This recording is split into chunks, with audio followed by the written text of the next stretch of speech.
it has been a huge teacher for me about love, self-love and unconditional love, just a feeling of that deep knowing in your heart that you're worthy of love, that you are loved, and that you can give and receive love with ease.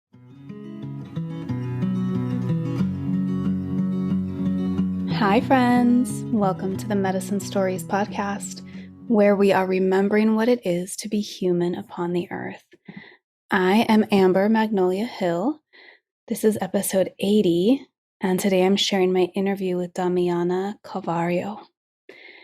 I have been absent of late, as you might have noticed. This time of year, fire season in Northern California, is incredibly intense, distracting, hard to focus, hard to think.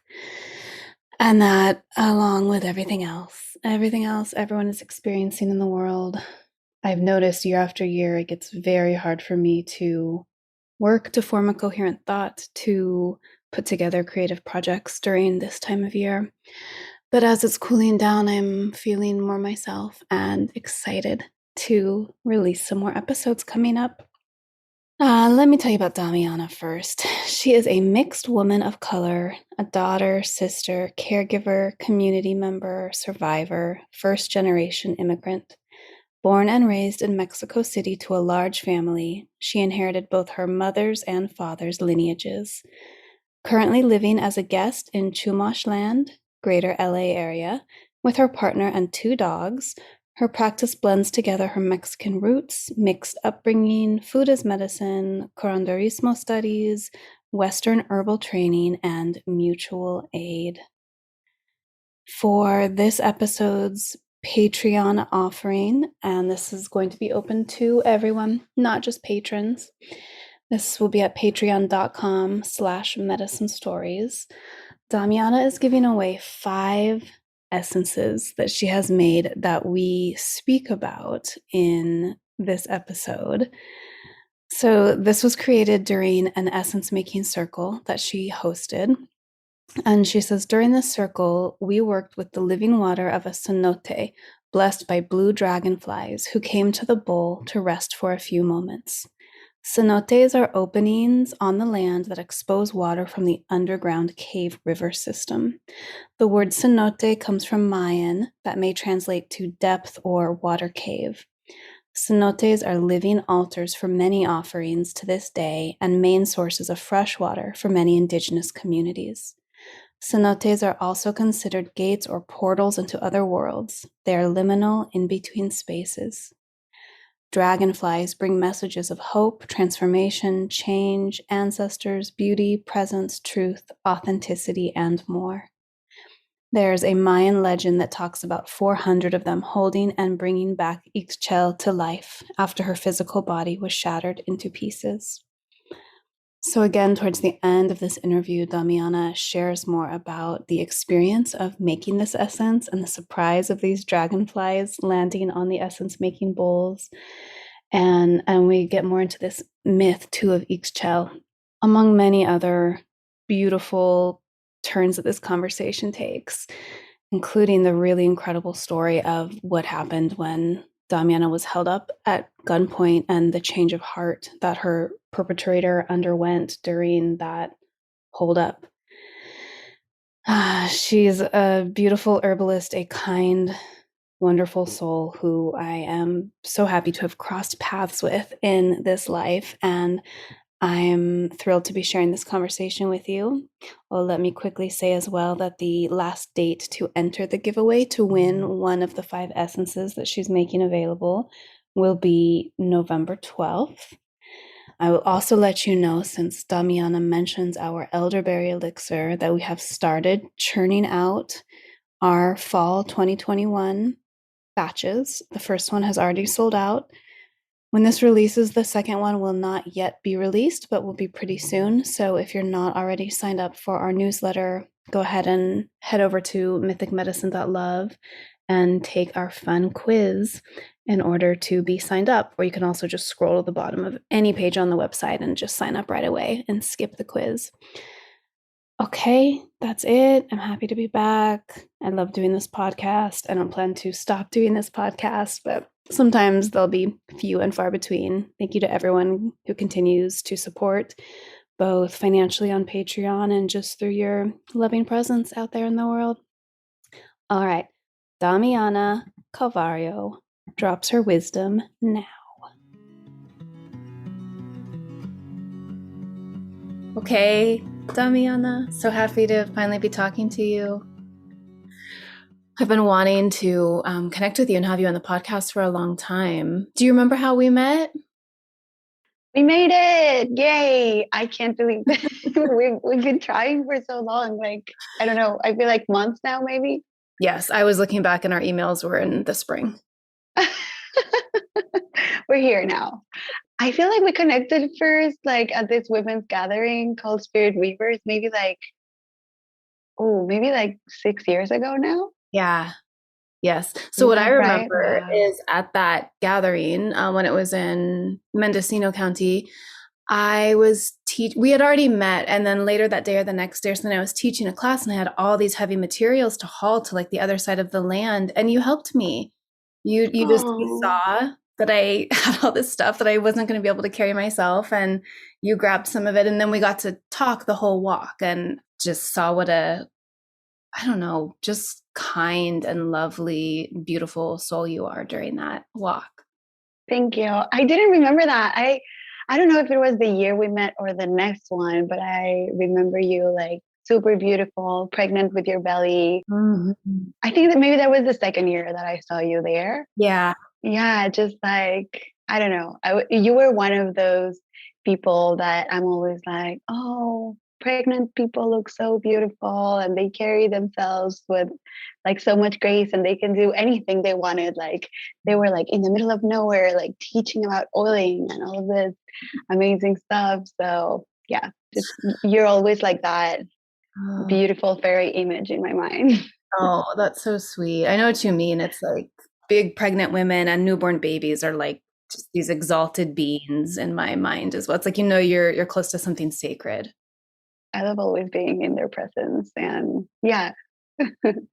So I wanted to ask first about your Instagram bio. The first words in it are abuela in training. Yeah. I love that, and I want to ask why that for you is like the most important first thing to put out in this, public social media space.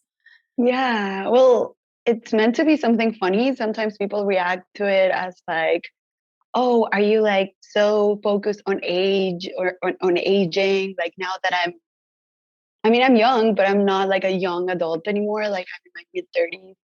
And yeah, and it has nothing to do with that. I think one of my big identities is a granddaughter, and my both of my grandmothers were very involved in raising me and my sister.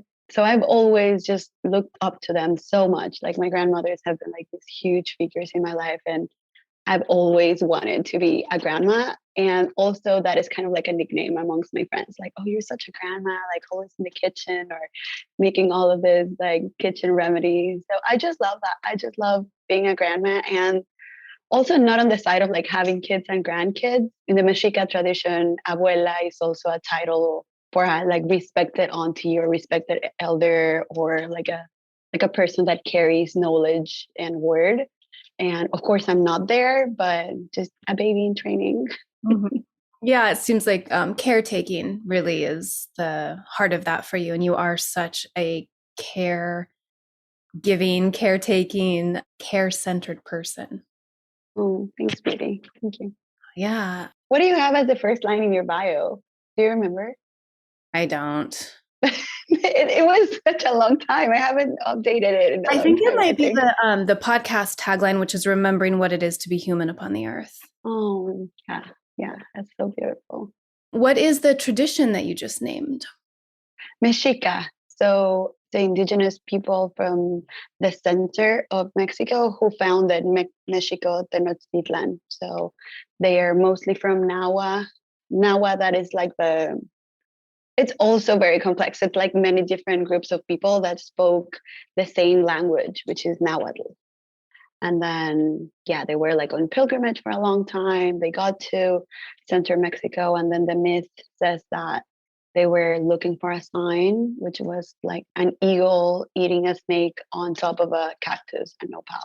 So then they found it, and then they founded their city and their whole civilization there. Mm. And of course, everything's been mixed now, and it's hard to find like the pure knowledge, but I'm not really fixated on that. So, yeah. Mm.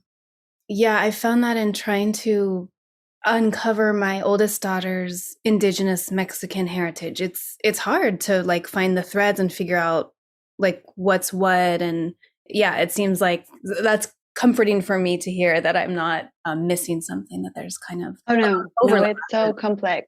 Yeah. Yeah, it's so complex. And does she have ancestry from Mexico City or from like the Center Valley of Mexico? Her great grandmother on her father's side, he always said Oaxacan, but I recently found her birth certificate or some sort of birth declaration, and it wasn't in Oaxaca. I know what it is, but I'm forgetting it right now. Yeah, we can talk about it later. I mean, not that I'm an expert, and there are so many different cultures and nations in Mexico, but yeah, if I can, if we can just geek out about it. I'd love to. And then that the symbol with the eagle and the snake and the cactus, that's, I mean, you see that on all sorts of Mexican. Yeah, it's still the national symbol, like in the flag, in the money, like in our coins, like it's Yes, and I still. didn't know that was an indigenous rooted symbol. Yeah, yeah. And it's also of one specific group, right? So the one that was like an empire. So there's also like a lot to be said about that, like why are we so fixated with this tradition in the center of the country? Because it's like such a centralized country, and it was a patriarchal society.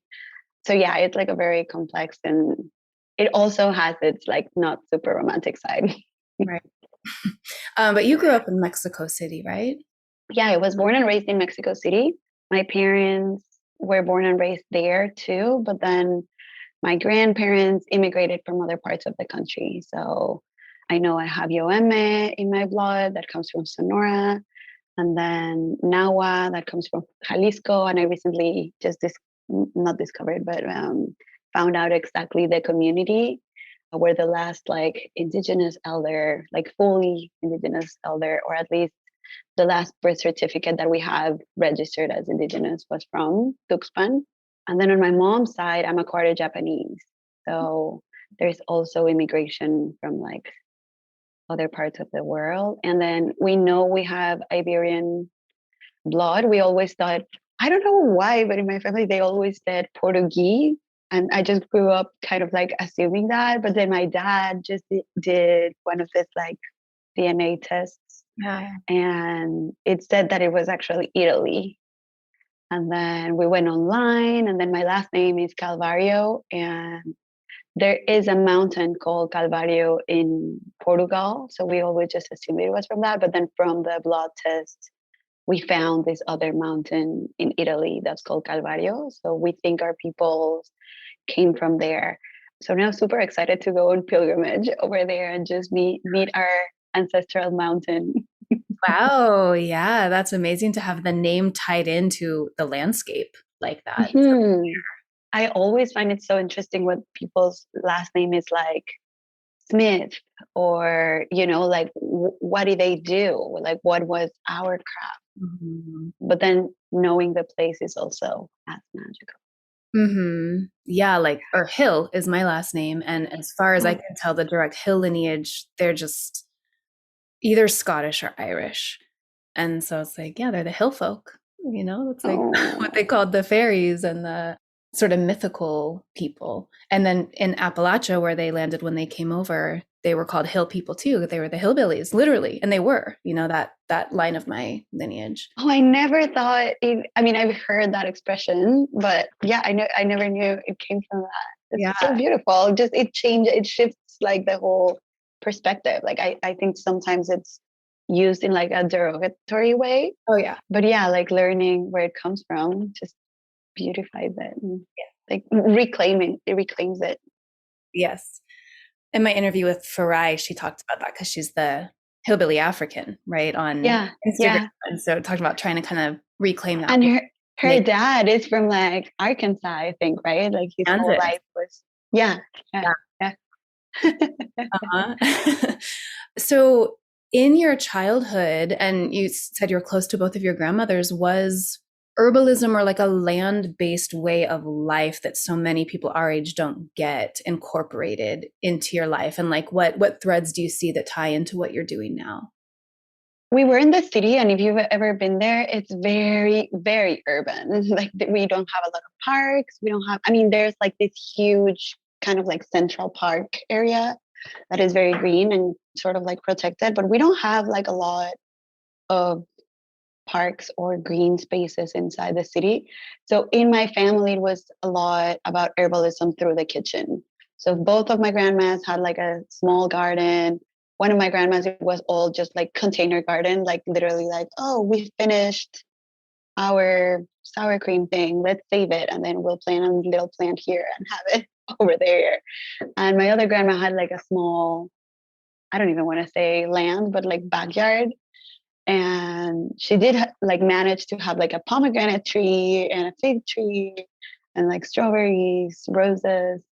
So it was a lot through the kitchen. I think there's also like a lot of, my family was like hardcore Catholic, so there was also kind of like this like, oh yes to herbs but not to herbalism, like they would never call themselves herbalists. I think because I think that has a lot to do with like their Catholic faith. So a lot of the ways which I started learning, and it took me a long time to realize like, oh no, I actually know things from childhood.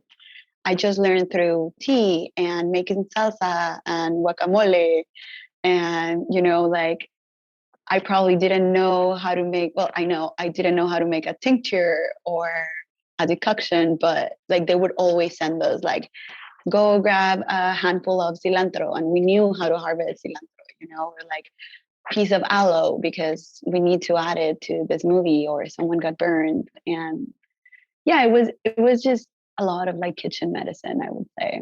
Mhm. I love that sour cream container because it simplifies it even beyond you need to go to the garden store and buy a pot if you're going to be doing container gardening, or like you just use what you have. Definitely buckets, like after buckets were used for like cleaning the house, and whenever they crack, Hmm. they became pots. Mm. So at what point did you A, move to the States? Because you live mostly in SoCal, right? Yeah. But you do go back to Mexico a lot. And B, undertake a more like formal, I don't know, study or life way of herbalism. Yeah. So I came to the US, I think 7 years ago. Wow. Which I don't know, feels like a lifetime now. And the feeling is like still very recent. I I don't feel like I went through, like, since I came here as an adult, I don't feel like I ever like really like assimilated, aside from the language, of course, and like my day to day, I don't know, like relating to random people. But I still go back like every 2 or 3 months. All of what we cook is Mexican. We only speak Spanish at home with my parents, with my family. The places we go, we're always searching for tacos or Mexican food. So I still feel, yeah, like very connected to that. Yeah, people, I'm close to so-called LA in Chumashland. So yes, sometimes people are like, oh, so tell me about a hype restaurant in LA. I'm like, I have no idea. I never go to the city. Well, also pandemic years. And before that, I was living in so-called San Diego, Kume Island, for 5 years. And I was living in a community called Chula Vista. I don't know if anyone has heard of that, but it's like, I want to say 80% Mexican. Like sometimes it would be like days and I didn't have to speak English. Like everyone at the store was Mexican or Mexican descent or Chicanx.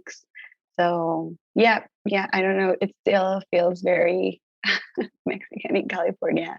Mhm. And I first started studying like formal herbalism through urban agriculture, actually.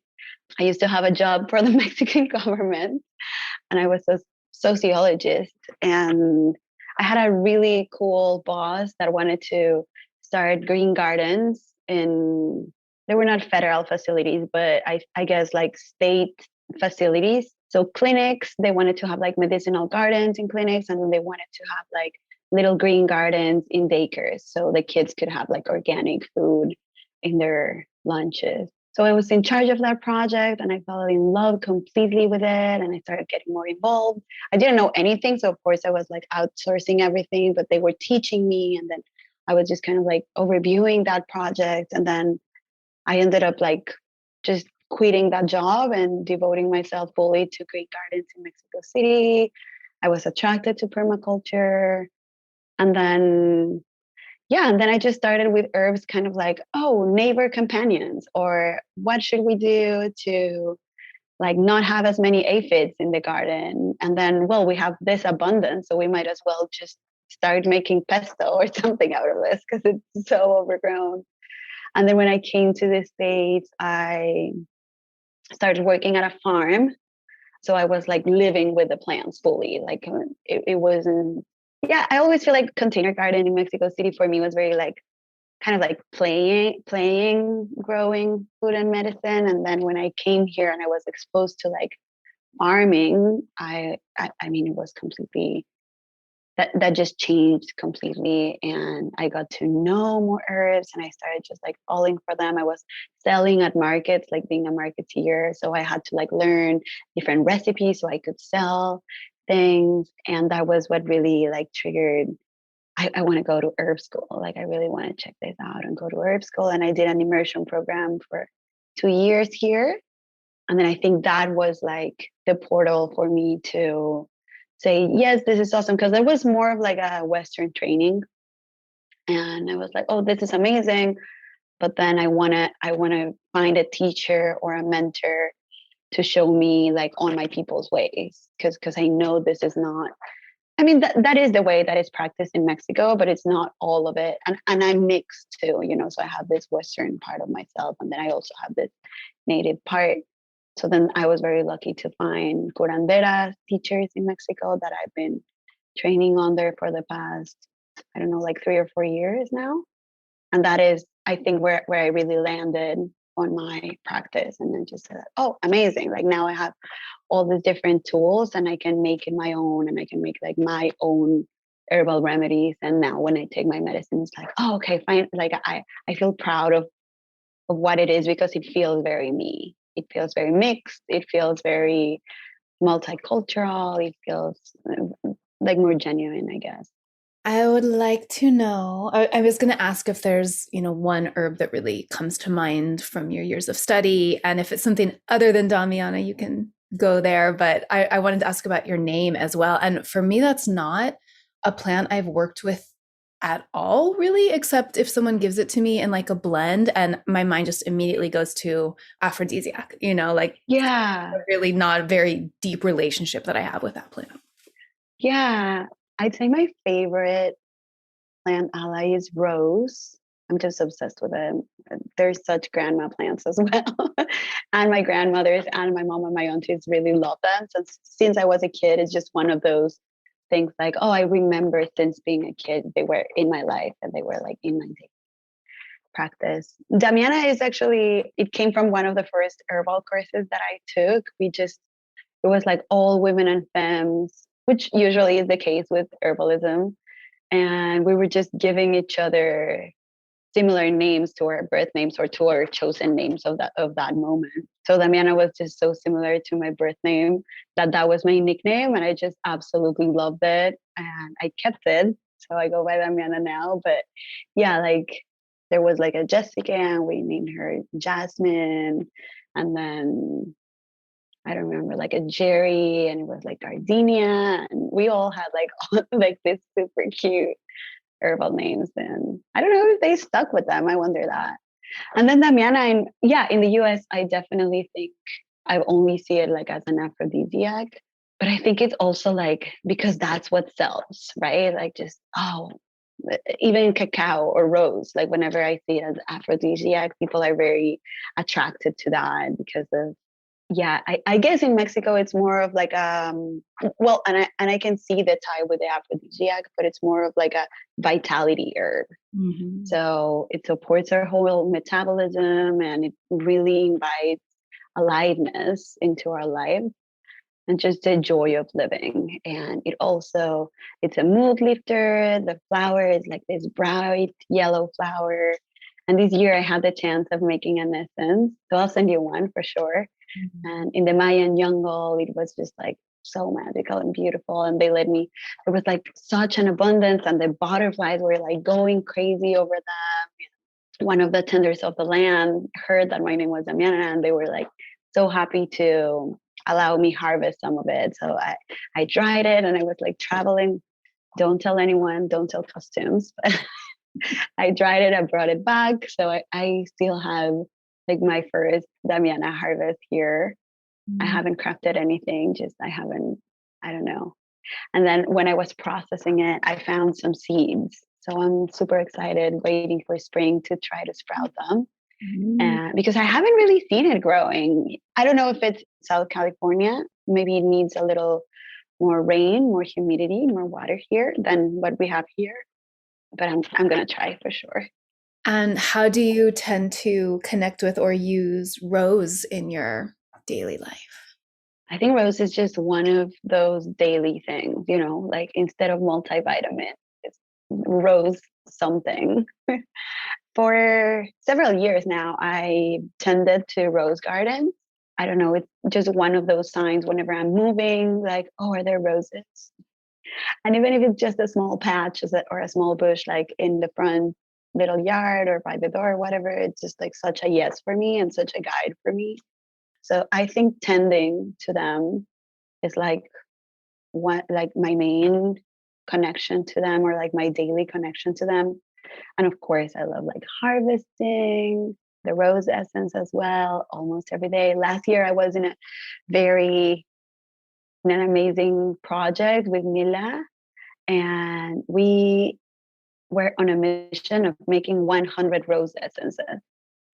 So it was like, seriously, it was one of like the little lights of the first year of the pandemic for me. Just like, oh, waiting for the new rose to bloom, and then or just like taking a walk and finding a rose bush and just, oh my goodness, we can add to our little project. And then when we had the 100 ones, we made like a little elixir with them, which is so strong.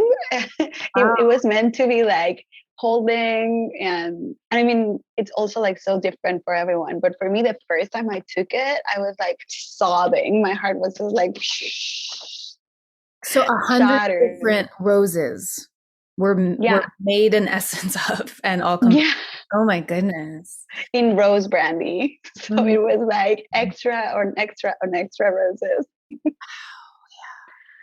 But in bath, in water, I also love cooking with rose. I was taught not to boil flowers, but as an infusion, or infusing butter, or making rose salts for beauty products, like nothing like rose lotion or like a rose foot soak. Just so comforting, and it has been a huge teacher for me about love, self-love and unconditional love, just a feeling of that deep knowing in your heart that you're worthy of love, that you are loved, and that you can give and receive love with ease. Like, just, I don't know.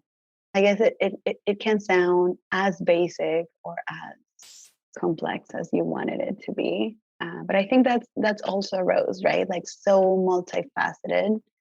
The softest petal, or the most subtle perfume, or it can be like the thorniest of boundaries, and like a fierce protector that won't let you through. Mm. So yeah, so much to say about her. I don't know. We can talk about this for hours.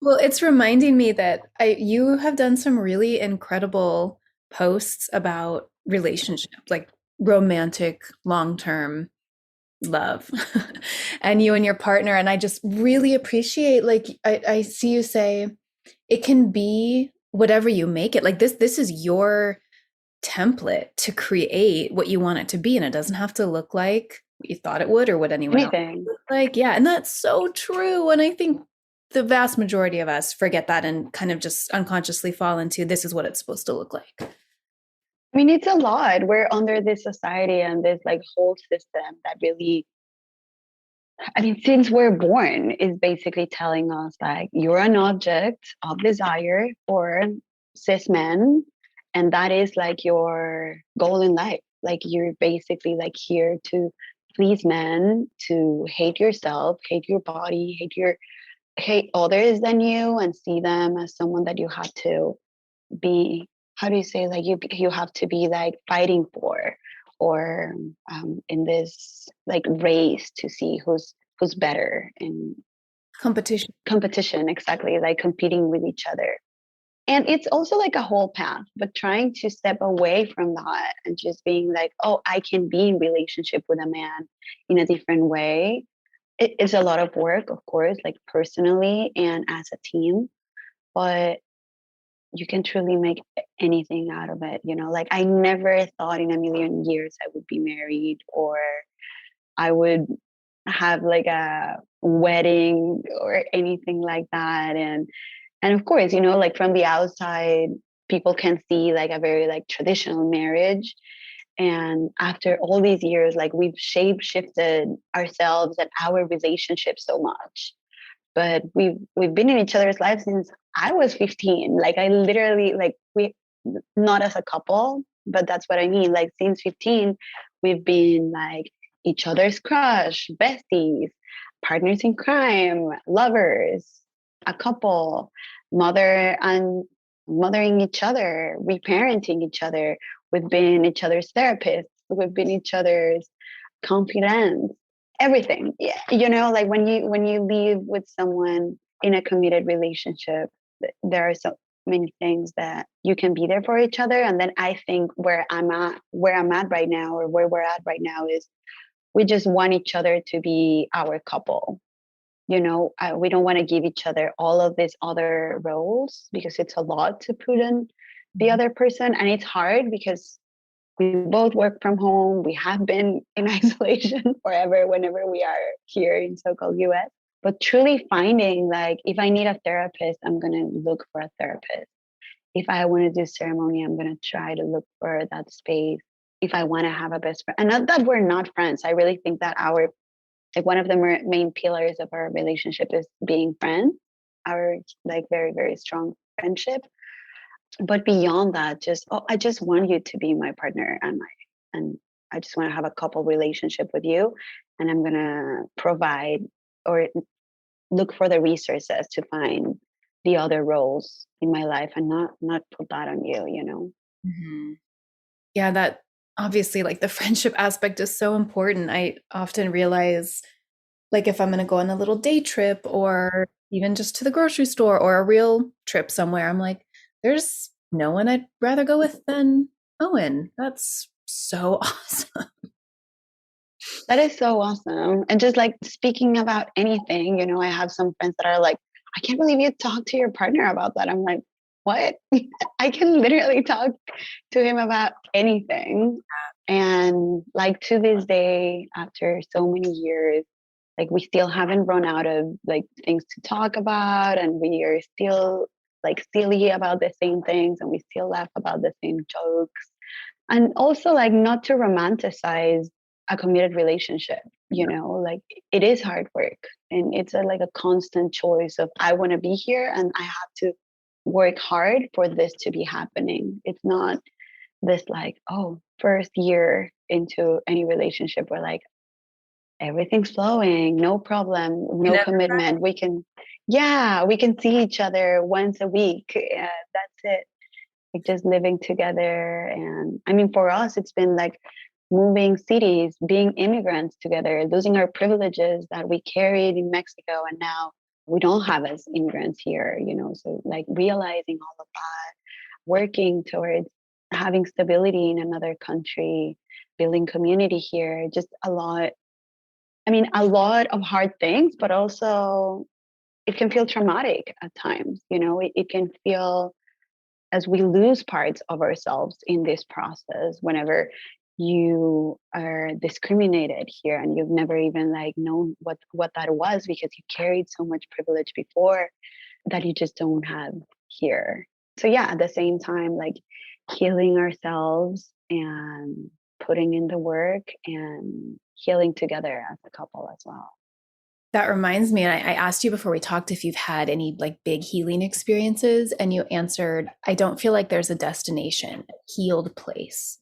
It's too much from generations, and there's only so much I can do. And I love that. You know, I have said a lot in the past, we have it on our little postcard when we send out medicines, that healing is open-ended and endless. And because I think this is a place where a lot of people get hung up, that they think healing is a destination. You get there and you're healed and it's done and you're good. And that's just not how life works. I wish it was just like, oh, so many miles less to go and we're almost there and we're almost there. I think it's also, I don't know, like I don't see it as a straight line either, you know?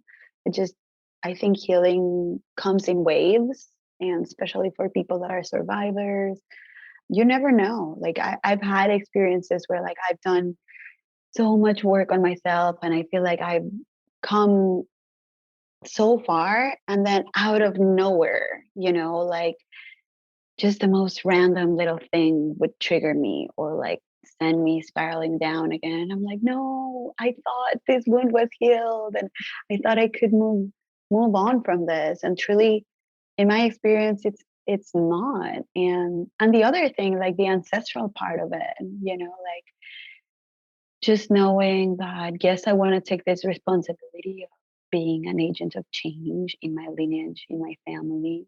But even from for like the generations that I know, you know, like the things my mom has gone through and has survived, and the things that my grandmothers have gone through and have survived. And of course, I'm sure I just know like a small little piece of their stories. But even just not knowing with words or not knowing from them, just connecting to them and knowing how hard it was. I cannot take on the task of healing myself and all of these generations of women in my family to do that. So we do what we can. I don't know. I think that can be taken as like, okay, then why should I even like try? Why should I even like it can be overwhelming to see the amount of stuff that surrounds us. But we do it to survive and to thrive in this life, right? Like it is our birthright to come here and experience joy and be happy. And the path to that for me has been healing myself and healing my family. Yeah, also like you can heal each other, you know, like the all of the things that others weren't able or couldn't or didn't want to do in their time, I also can't take on their stuff. Like I can only try for myself the best that I can, and the only tools that I have are the ones I have. Mm-hmm. And it does ripple out, you know, and especially, I mean, maybe not especially, but for those of us who do have descendants of blood, that's a huge reason to do it.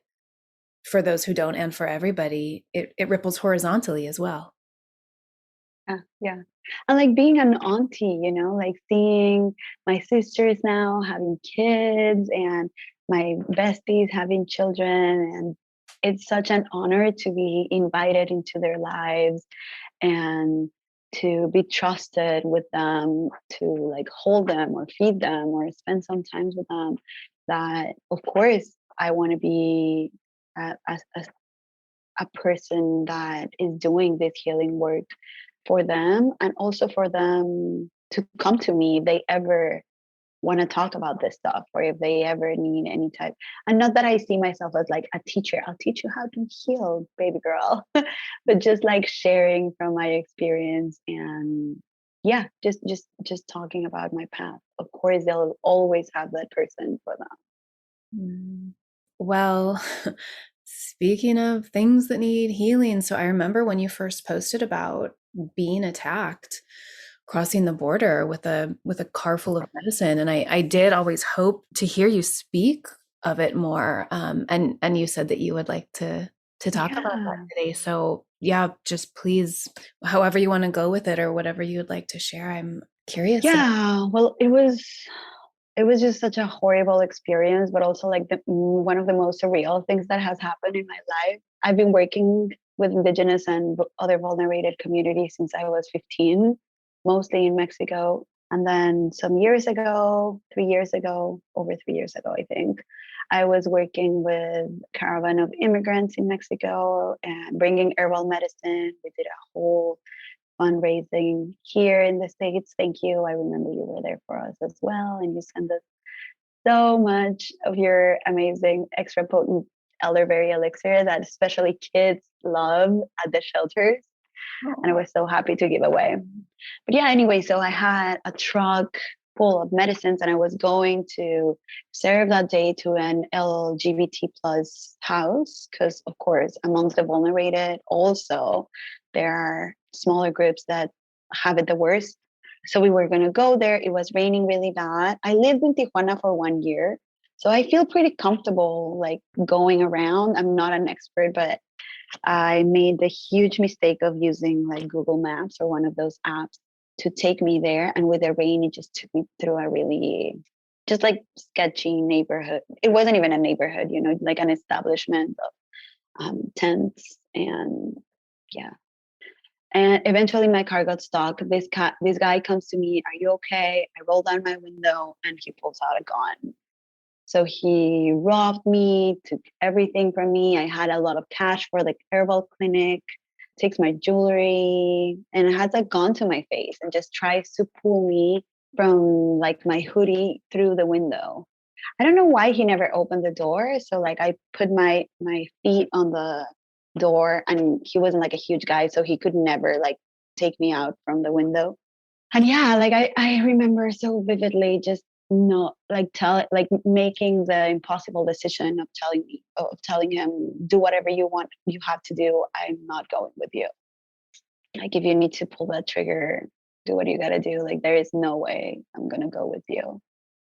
And yeah, I honestly like I don't remember the exact thing that shifted him, but I do remember I had a stamp of Virgen de Guadalupe, Tonantzin, which is in our tradition Mother Earth, and then co-opted by the church as Virgin Mary.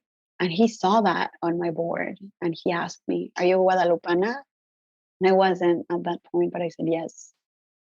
And she gave me the miracle of life, like he changed. And after that, he took the gun out of my face and we were engaged in a conversation for, I think, like an hour he was asking me about herbs. My whole life, I've been a super emotional person. So if you ever asked me, like, how would you react if you were ever like attacked or if you were ever like your life was in danger? I would probably answer like I would cry hysterically and just freeze and pee my pants. Like I don't know what happened that day. It truly felt like one of the bigger experience in my life where I was channeling, like someone else was speaking through me. Of course, I was very nervous. I was shaking. I couldn't take off my rings. I couldn't take off my jewelry. But I was like, words were just like flowing out of my mouth. And I asked him, like, do you or your family need any medicine? Like I had everything. I had like a whole truck for like, I mean, I'm not going to say everything, but we were like basically doing pop-up clinics. So we had a lot of stuff. And yeah, he was just very curious in herbal medicine. And I asked him, like, please let me keep my life. Like, you're never going to see me again. I'm never going to press charges. Just please let me deliver this. Like, let me be the bridge to deliver this medicine because people are counting on this and they need it. If you need something, like, I'm happy to pull stuff for you and your family as well. And yeah, like he finally said, "Okay, you know what? I'm going to help you." And he was the same person that saved me. So the car got stuck in the mud and he started like looking for debris and I don't know, like just random stuff, like just rocks and things to like make a little path. And he pushed my truck out of it. And then, yeah, like there were like all of these other coincidences around this story because the place where I got stuck, it was called the Canyon of the Roses as well. And then when I first started fundraising, it was also the image of a rose hip, like rose hips in my hand. So I was also very protected by Rose during that time, and my grandmothers, of course. And I prayed to her. I was like, Don Nancy, please, if you let me live, like I will serve you for the rest of my life. I will wear you. And I have worn that hair. Like I have like all this jewelry. Like I wear her every day now. And like I have an altar in my house for Mother Earth. I keep fresh roses for her every day. And I've lived this year's extra, like through her, like through a miracle she granted me. So very blessed. And at the end, the community guard, kind of like not like police or anything, but like the community organization of that establishment got there. So he asked me, oh my God, are they here for you? And I was like, yes, they're here for me. And all of this stuff, I didn't know anything. I was just working there, but I didn't really have like that many connections. Like I didn't live there. And there were 2 trucks that got there for me, because the only thing that I did that was like very, very well, it wasn't the only thing, but one of the things that I think that really like saved me was when I first got stuck, I messaged everyone, like the folks from the shelter, other herbalists, my friends and TJ, everyone. And I was like, my car is stuck. Please send someone for me. And if you can, like, let's tow my car. But if not, like, just please send someone to get me, because I'm like in this, I think of hell as that place. It was just like a canyon of nothing, Amber. Like there was no plants, no bees, no insects, no nothing. And I swear I couldn't see with my eyes, but I saw like other bodies. And I was like, my parent and my mom are not even going to be able to bury me. Like they're never going to find my body here because there are other women's bodies here. God, I got chills. So yeah, when the community guard gets there, 2 trucks show up, and then one of them kind of like comes closer to me and asks me if I need help. I'm like freaking out. So I'm like, no, I'm okay. I'm okay. So they're like yelling at me from a distance, like, you have to go that way, do this to kind of like get out, and like trying to guide me, but then not getting closer because they saw I was freaking out. And then this guy just storms off. And when he was like searching for all the debris and everything, he asks me to roll down my window, and he gives everything back. So he gives back like my jewelry, my passport, the money. Well, the money was the last thing. Like when he was going to run away from the scene, he like pulls out the cash, which was the last thing that he had. He just took $200 and gave me back the rest. And the last thing I told him was like, can I please have my wedding rings back? And as I said that, I was like, this is so stupid, like it doesn't matter. Like that means nothing in my marriage even, and like my partner would never ask me for like, I mean, it was nothing. But I think it was also like a way of me acknowledging I was in control, and that I could, and yeah, like after everything that happened, I worked a lot with different things, but one of the people that really brought me back to life was a curandera. And one of the things she told me was, he said everything. He did everything you asked him to. You ask him to make a decision. He took a decision. He made the choice of helping you in that moment. Like all of the things that you commanded, you were in control. Like in this weird, very surreal way. But at the end, he helped me too. And the other truck went after him, and he got hit. So I never knew if he was killed that day. Oh my goodness. Because he attacked me. I actually spoke about this years ago in a podcast with Natalie in Earthspeak, and she told me, like, when I first met you in person, like we went on a lunch date just to talk about like the podcast and her project and just connecting. Like I also met her at Spirit Weavers. I love her and in a long time, and she told me she saw a person with a gun to my face, and she like cleared that. Like she like sent him like, thank you, you can leave now. And she's the only person that has really told me that she saw like that energy around me. But yeah, I've also like, I don't think a lot about him, like for a time like it was just like very just like a long process of like really forgiving and letting that energy go. It wasn't serving anyone, and certainly there was nothing I could do at the beginning. Like there were times, we were talking before about like waves of healing, and there were times where I would get triggered and like really hate him, and like I was like, I can't believe I have like all this anxiety now because of you. I hate you. I had a couple of episodes where like random men would approach me in the street or like at a grocery store, and I would like have a panic attack, and I was like on the floor just like freaking out and crying.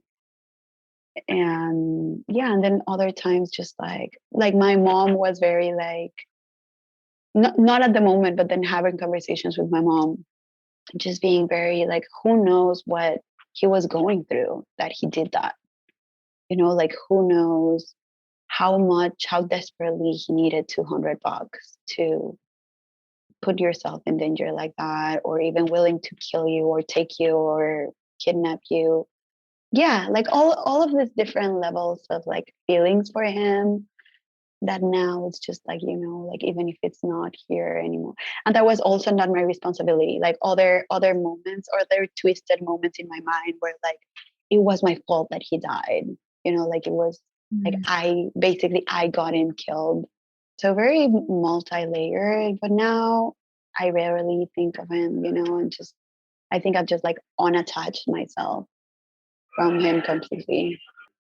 I don't know if you heard my more recent interview with Maya about learning to like realizing that she had to let go of any anger around the man who murdered her best friend. It's a similar thing where, yeah, like it sucks, and there are so many real reasons to be angry from the trauma that this total stranger inflicted on you. And that's not the only possible path forward. Yeah. Yeah. And I have a lot of respect for the victims that go that way too. Totally. Like Yeah. I would never be like love and light, Yeah. like I think we deserve to be angry, and to honor that anger, and to be furious and wounded because of that person, and acknowledge that. And if you need to keep that in your life, like for me, anger and fury, and not just from that, but from many different events, have been the fire that has triggered action in my life. So I honor those feelings in myself as part of a process. But if you need to keep them for whatever reason, also like huge respect. Yeah. It sounds like in your refusal to get out of the car, it sounds like you were really acting out of intuition, like a primal instinct that this will not go good for me if I give up my ground here. And it reminds me of a book that I have been recommending publicly and privately for 15 years now, called The Gift of Fear. It was written by like the nation's foremost expert on violence, and I truly believe every woman should read it. But his number one thing when you're in a situation like that, when you're approached, especially in any sort of public place, do not let the person move you to a secondary location. Never submit to being moved from where you are, because that's when you get killed or raped or whatever's going to happen. It's once they know that you're pliable. And then of course, if you're being moved from like a public to a private place. So like your animal body knew what this, I never heard that, but yeah, it's so interesting. I mean, I totally knew because he told me, he told me what he was going to do to me, for how long, which was forever, like literally until I starved myself to death or die for whatever other reason. So it was also very clear to me that I was like, I will never live that life, like I've had a beautiful life. Like I'd rather stay here. And yeah, like the biggest pain in my heart in that moment was like, they're not going to find my body. Like it's not even about myself. Like this is going to kill my mom and my partner and my sister and my dad, like this. And even after that, like getting out of there, I remember that one of the worst things was to tell my family. Just hearing my dad cry and everyone, just like I'm feeling like the frustration of not being able to do anything really.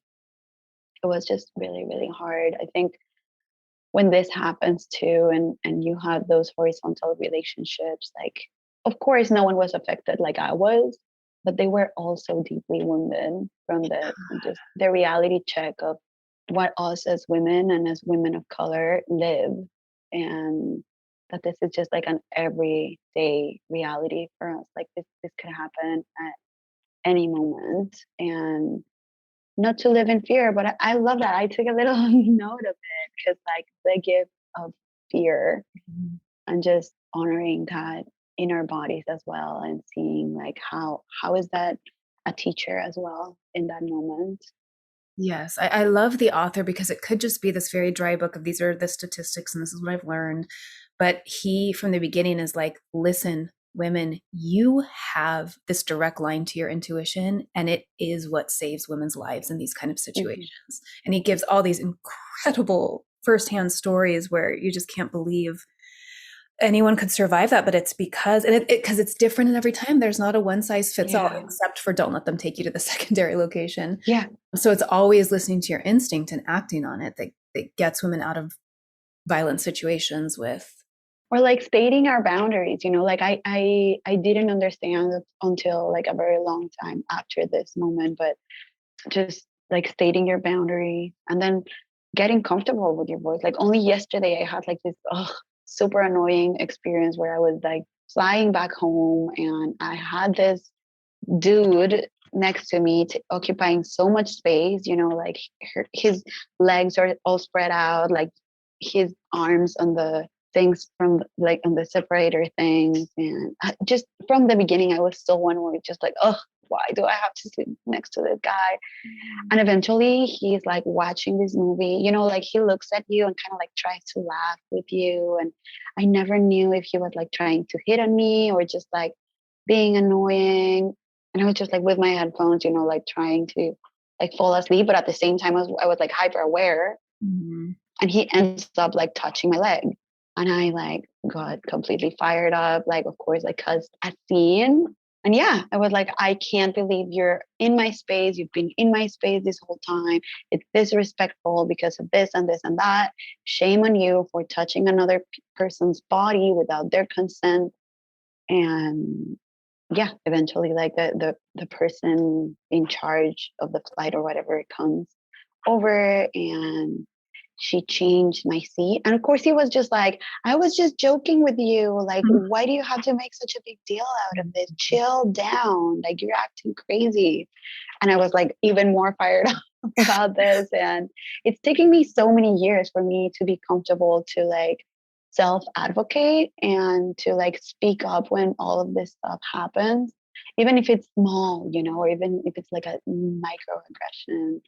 And of course that makes me an angry brown woman, a crazy spicy person, and eventually they just changed my seat. But I was so angry, Amber, that I started crying, like just tearing up in anger. I was like shaking, and I feel it a lot in my hands whenever I feel that. I don't know. And my grandmother has arthritis, so I'm always scared that it's kind of like an echo of her emotions, like unprocessed emotions.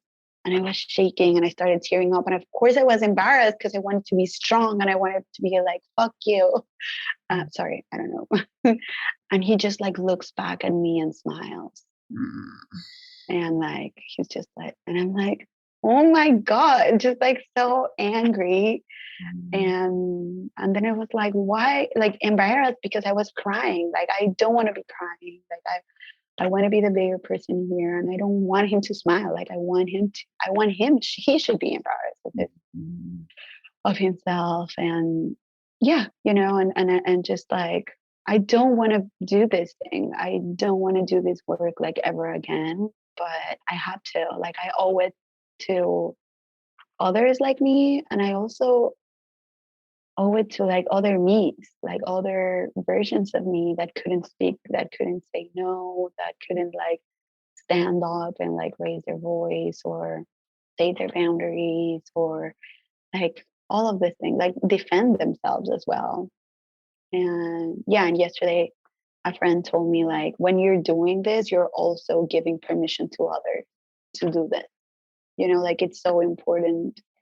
And yeah, it's so important, but I still don't want to do it. It's the worst burden.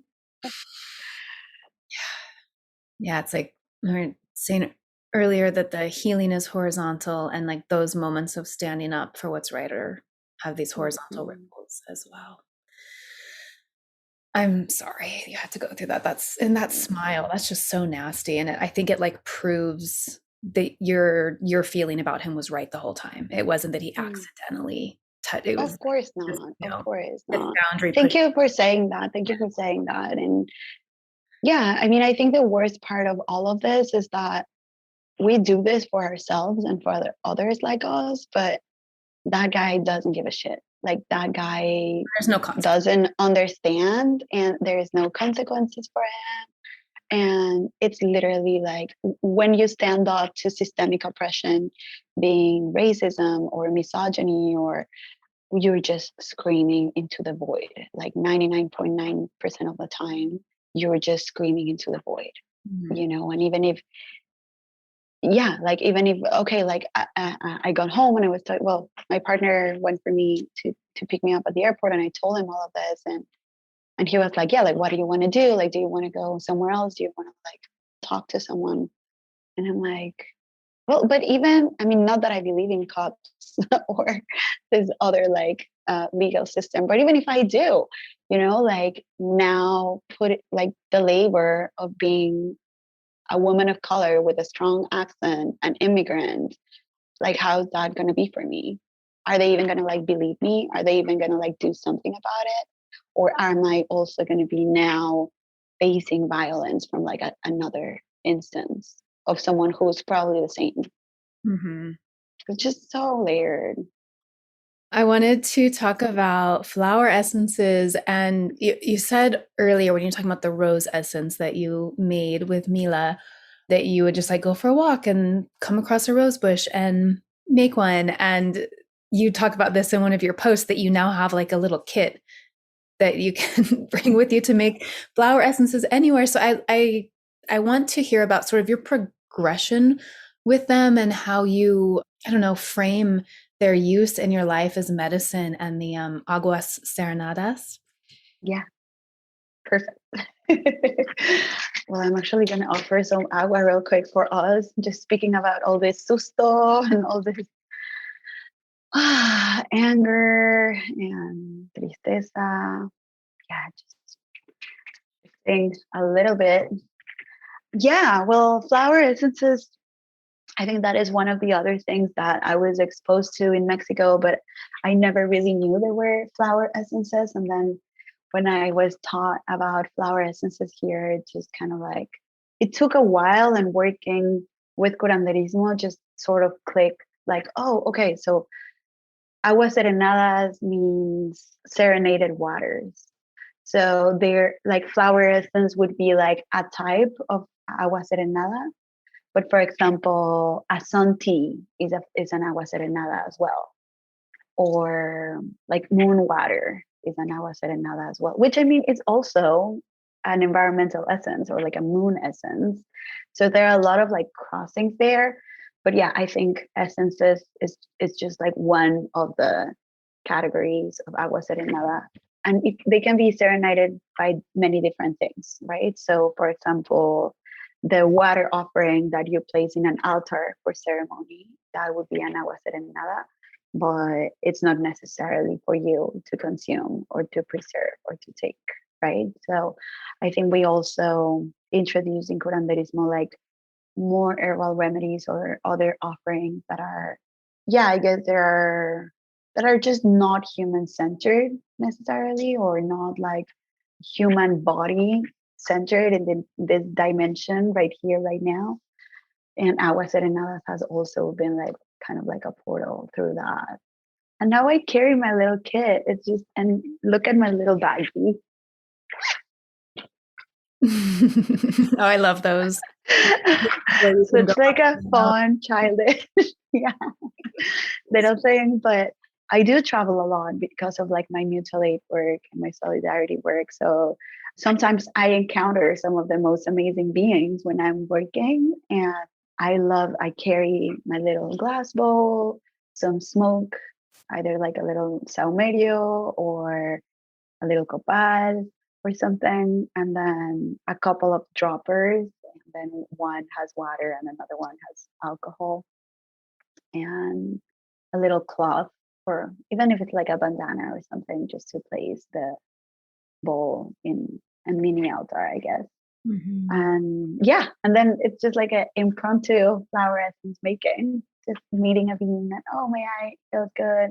I think a very important part of flower essences for me is also, I mean, you do take, as in you receive so much from like being there, but you don't necessarily have to harvest any part of the plant to be in communion with that energetic medicine.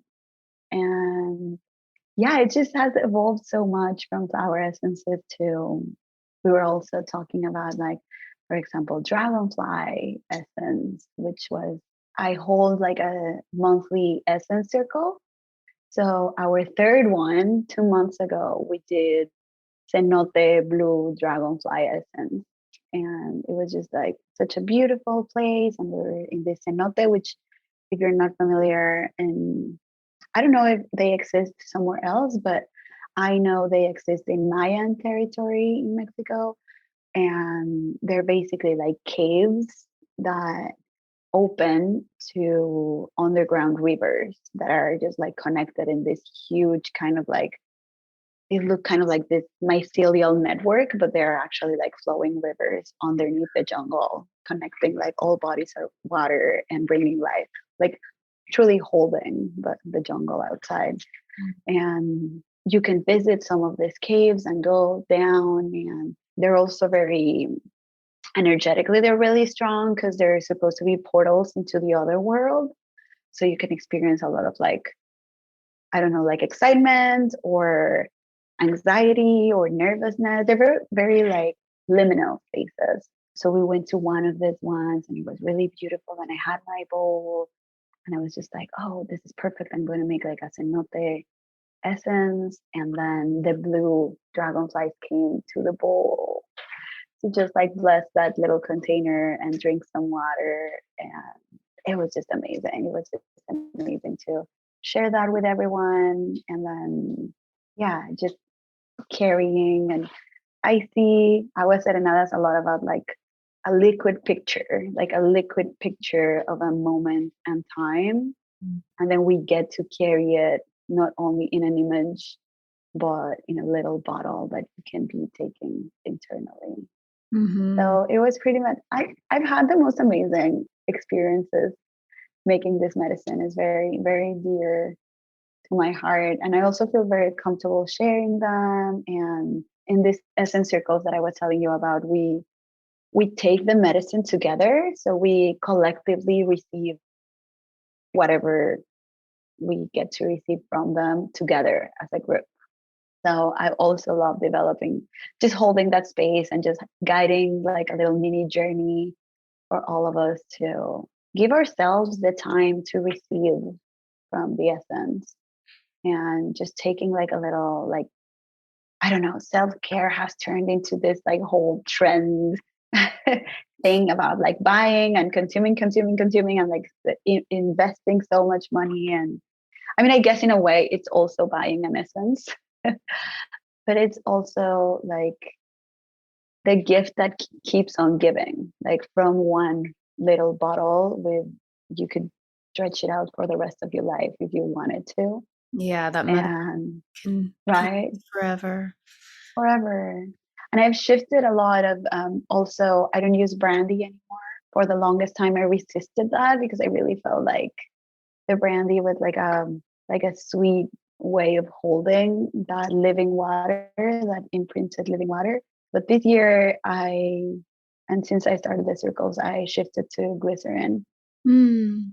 which has felt amazing. You know, like in some of the circles, we've worked with the essence as lip balm and just connecting to kind of like our mouth and our lips and our words.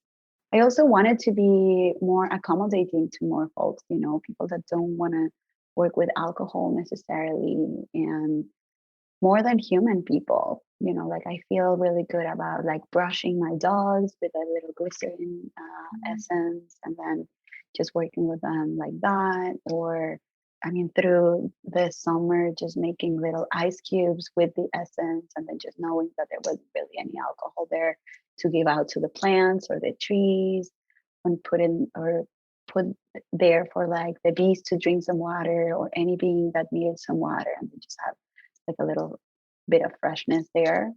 So yeah, instead of like constricting myself, I think that glycerin has also kind of like opened myself to all of these other ways of working with essences. It's super soothing to the skin. It's also really sweet, so you can use it as a sweetener. And I mean, you with essences, it's all about frequency and not so much about quantity, but just adding like a few drops to your tea or your coffee, and then it gives you like that light sweetness, and at the same time you're commuting with this vibrational energy of the flower essence. So yeah. Do you do 50-50 water/essence to glycerin? I do 60 glycerin and then 40 water flower essence. And the mother I still preserve in alcohol, just because I want it to last forever. Yeah. And I always think like, oh, what a precious legacy to leave to whoever is interested. Like what a beautiful way of like gifting to, if I ever have children of my own, or if I ever have like a niece or a nephew that's interested in that. And I had a dream like many years ago where I received like a kit of essences, of mother essences. And I already had like somewhere to begin with. I didn't have to craft my first one because I already had one. So that just kept staying in my mind, and I'm like, okay, I'm gonna keep the mothers. And I don't even do brandy. I usually do like 80 proof or something, just so they're stronger. Yeah.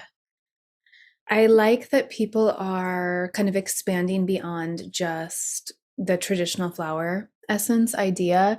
And like you spoke about, you don't even have to necessarily cut off the flowers from the plant and drop them in your water. A lot of people now are just holding the water near the plant and letting the vibrational imprint happen that way. Or like you're speaking about, these dragonflies can imprint, or just the moment, like the moment when the sun rose behind the redwood tree is now in my essence. I love seeing people kind of branch out more into these essences of flowers, animals, cosmic phenomena, moments, thoughts. Yeah. I think it's also part of like decolonizing our practices, like the way I was first taught about flower essences, there were so many rules, like don't touch it with your hand, and don't let your shadow be casted in the bowl, and all of this like very.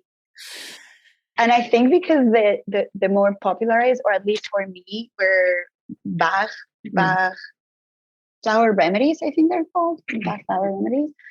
That I think also like part of like rebelling against like, no, why do I have to follow this dude's rules? Like I want to invite play into making Aguas Serenadas, and it's supposed to be fun. And I don't want to be like walking on eggshells and like asking myself, I did it right? And then I end up with a mother and I don't know if this is correct or not. Like, what if like my finger accidentally like casted a shadow on this, and then, Yeah. It makes the imposter syndrome worse for people who are already feeling that as they try to get into herbalism. Absolutely. Absolutely. 100%. And just so many different ways, like also tuning into the subtle things of like the subtle plant language. Like for me, it's really interesting to, okay, I see a plant with many flowers and I feel like a yes in my heart about making a essence. Like which bloom am I going to choose? And then I usually go for the ones that when I'm not going to harvest, I usually like choose the ones that are facing down. So I'm like, oh, perfect. Just like I'll receive that little message in the bowl and I don't even have to do anything else. You And then I'm just like, sit in the bowl of water without having to be cut from yeah, the rest of the plant. yeah. And then they're alive, like I'm thinking, oh, they're actually like transmitting from the roots and like from the soil in that moment. And like that connection was never caught. It's just like flowing there. Or the sunflowers, like right now with the fall, like the sunflowers are like going to seed and they turn into this huge showers of like the most amazing messages. Yeah. It's one of my favorite things, like just stand under a sunflower head shower and receive all the medicine. And I always go for those, like, oh, perfect. Like I'm going to bring my bowl. And sometimes they're like the biggest bowls.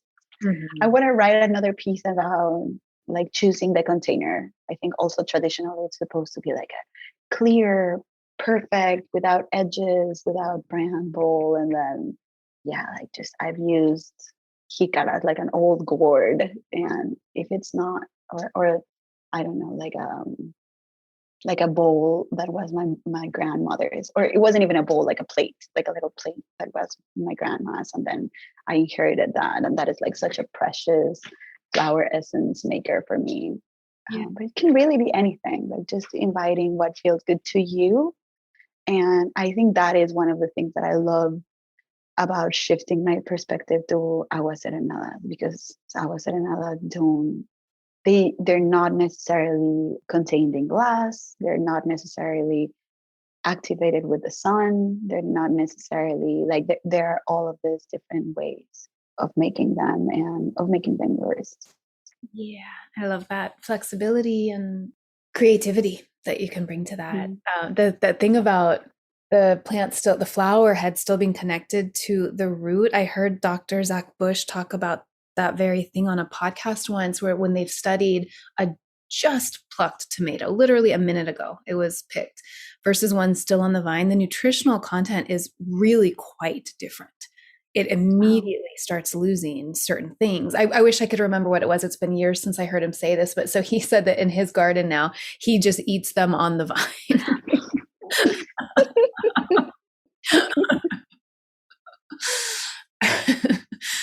I love that. I have this phrase written here in my notes, and I think it was connected to this dragonfly essence that you made. I think you'll know what I'm talking about, where you shared with me about retrieving yourself. Mm-hmm. Yeah, so this flower essence is connected to Ixchel, who is a Mayan. We're not taught. Well, I wasn't taught of really gods and goddesses in Mayan and Mexica traditions. They're more of like incarnations of the divine, and I don't know if that translates really well. But yeah, I wasn't taught really like about goddesses. But so Ixchel is like this incarnation of the divine related to the moon. She reigns the moon and all of the aspects of the moon. So cycles, fertility, birth, childbearing, pregnancy, creativity, biorhythms, cycles of the earth as well. And there is this beautiful legend of Ixchel. Well, it's like a super long myth, but long story short, for the sake of the podcast, she's basically destroyed. Her body is shattered in different pieces and she dies. So she's taken to her father or her grandfather, and she's taken in this like type of canoe, and she's covered with 400 dragonflies.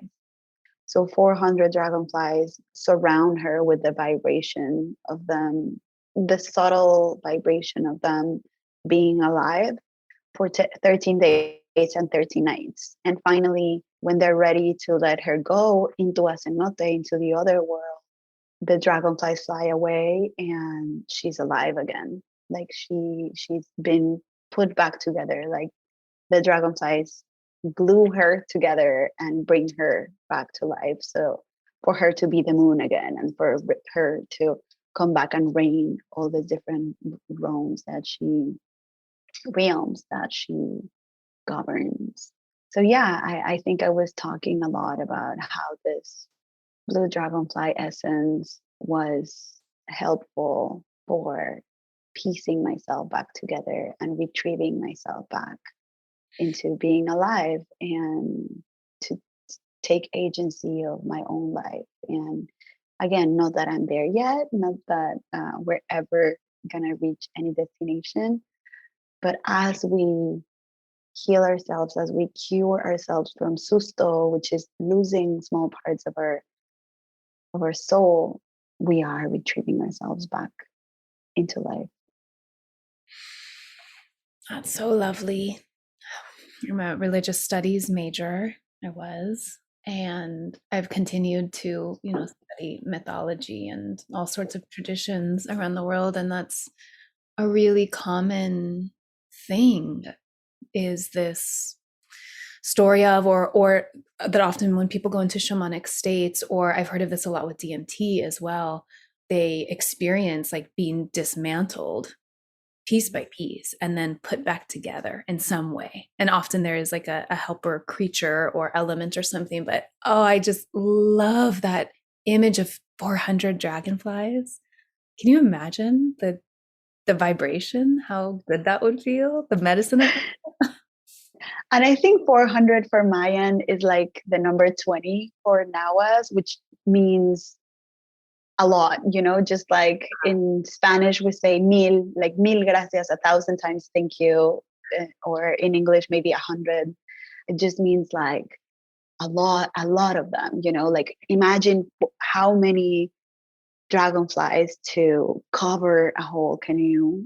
And yeah, and sometimes in life, like what seems as our coffin is actually the crib to be born again, right? Like that symbol of like, it seems so hard, and yes, I don't want to like die or let this part die of myself, only to come back whole. Yeah. You feel like you're just like in the dirt, but you're composting into. Exactly. Into life, really, into beauty and creation.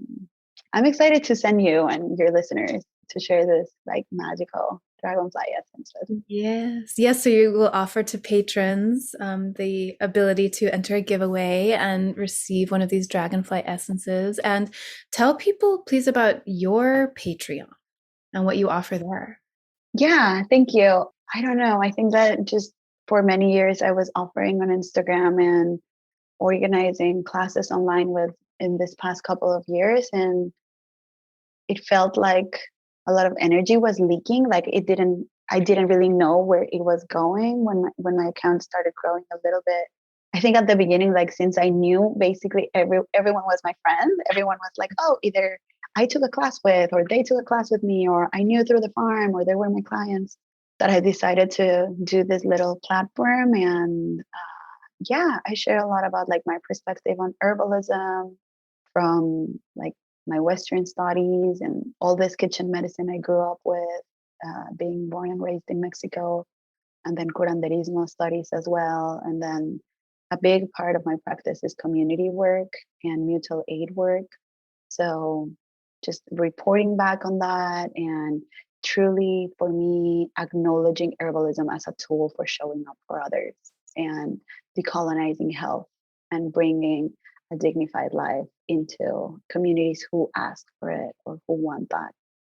So yeah, mostly that, a lot of recipes and just like fun ancestral foods, which I'm also obsessed with and that I love to carry. And then the monthly essence circle is part of some tiers there as well. So I open it every month. Like if you just want to try and come in for 1 month and just drop in, and it seems like too much of a commitment, that's totally fine. I'm sure I'm forgetting half of it, but that's what's coming up right now. My zines, I have a little project also of like resource gathering and storytelling collectively. And yeah, I'm like after so many months, I'm about to finish printing one called Amorosa, that is all about roses. So it's all about like recipes and stories on roses and remedy making. And it's so awesome. I'm so excited about this. And hopefully I wanted to to keep doing this, like at least once a year or at least 2 times a year, and just have like several different volumes, because who can have enough rose? Like no one can have enough rose medicine. I have all of these different resources, and I always like save whenever. I think I have one of yours, like a long time ago. You put together like this sort of materia medica or something like that about rose, and I have yours. So yeah, I don't think we can have enough of them. Yeah, totally. Yeah, that was a patron PDF, I think, that went along with my rose medicine episode of this podcast a few years ago. Oh, so sweet. I'm gonna revisit for sure. Yeah, and it features recipes and things from many herbalists.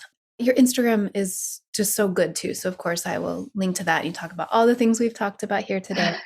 Thank you. I mean, yeah, well, that one I think it's more like I've never saw myself as artisty, and just through photography. And I think really crafting herbal medicine has been a way for me to acknowledge, oh, this is making art. You know, it doesn't have to be like a fine painting or going to like a fine school of arts in order for you to make art through your hands and the medicine.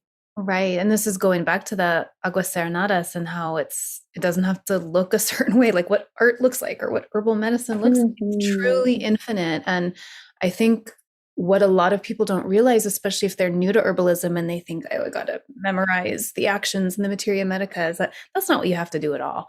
This is an art form, and it's just another avenue for creative expression in this life. 100%, like finding your own way, like I Google, like even if I read this or I know this, like, oh yeah, like herbal actions of calendula, and I'll just remember, but then the real development of my relationship to them is growing them in my garden, and like working with them, connecting through them to the sunshine, and how does sunshine feel in my body and in my heart, and developing that relationship and that healing, like walking again that little path in my mind where I can go there. That is what feels very mine. And that is what like the herbalism practice is about, I think. Everything else, like just there are so many amazing books out there that we can just like open and bookmark and just Google a lot of like the constituents. I'm not saying it's not important, but I think it's like the least important part. And also the amount of things. Like I think that herbal school and a lot of like herbalism in the States, I see about like hundreds of different plants, right? And like hundreds of different actions and all of these ways. And it always brings me back to, I think I read this, but in Renee's Instagram, but just like go back to a few herbs. Like if you can have like a great relationship and learn a lot about how 10 herbs work, that's amazing, like for life. Yeah, for life. That'll get you through. Yeah.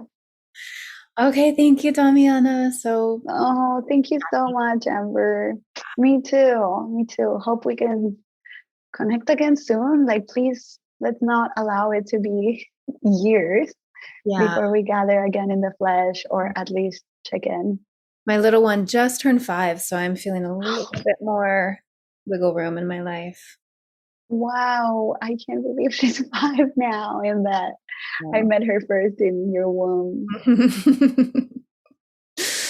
Okay, thank you. Thank you. Bye. Thank you for taking these medicine stories in. I hope they inspire you to keep walking the mythic path of your own unfolding self. I love sharing information and will always put any relevant links in the show notes. You can find past episodes, my blog, and our handmade herbal medicines at mythicmedicine.love. We've got reishi, lion's mane, elderberry, mugwort, yarrow, redwood, body oils, an amazing sleep medicine, heart medicine, earth essences, so much more than I can list there. mythicmedicine.love. While you're there, check out my quiz, Which Healing Herb is Your Spirit Medicine? It's fun and lighthearted, but the results are really in-depth and designed to bring you into closer alignment with both the medicine that you're in need of and the medicine that you already carry and can bring to others. If you love the show, please consider supporting it at patreon.com/medicine stories. It is so worth your while. There are dozens and dozens of killer rewards there, and I've been told by many folks that it's the best Patreon out there. We've got ebooks, downloadable PDFs, bonus interviews, guided meditations, giveaways, resource guides, links to online learning, and behind the scenes stuff, and just so much more. The best of it is available at the $2 a month level. Thank you. And please subscribe on whichever app you use. Just click that little subscribe button and review on iTunes. It's so helpful. And if you do that, you just may be featured in a listener spotlight in the future. The music that opens the show is by Marie Sioux. That's MarieSioux from her beautiful song, Wild Eyes. Thank you, Marie. And thanks to you all. I look forward to next time.